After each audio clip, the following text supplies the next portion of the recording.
Nakakain na ba kayo ng mga gulay na may sabaw ng tinulan matulay na isda na nahuhuli sa palengke at nilagyan ng okra at nilagyan ng mga dahon-dahon sa kilid-kilid sa mga balay at yan. Oh yeah!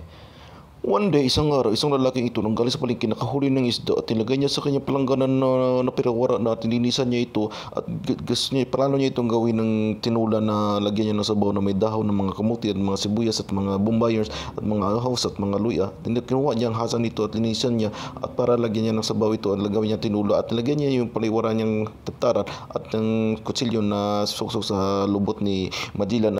Oh yeah. At hiniwa-hiwa niya ito ng maraming peraso. At ito ay na-prepare niya na ilagay niya na sa ito sa lagay ng mga rice cooker para ito mawala mahulog yung mga tubig na mga nalagay sa isda. I-prepare niya itong mga tangladers at saka hawserns at sa mga silly herns. At saka nilagay niya itong okra na espada ni Magellan herns at niliwasan ito at ilagay niya nilunod niya sa kumukulo niya na tubig. Inibunuho siya lahat ng mga muscles niya at ito pinakita niya ang bitsin at saka mga dahon-dahon ng mga kamuti herns at nilagay niya na lahat dito. 1, 2, 3, 4, 5, 6, 7, 8, 9, 10, 11, 12, 13, 14.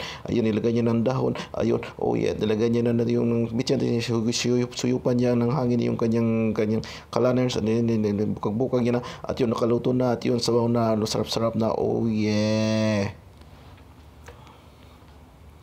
Wow, yummy. Sarap. Oh yeah. Sarap, sarap. Okay. Oh yeah, sarap. Oh yeah, sabaw, sarap. Oh yeah, panalo. Yes.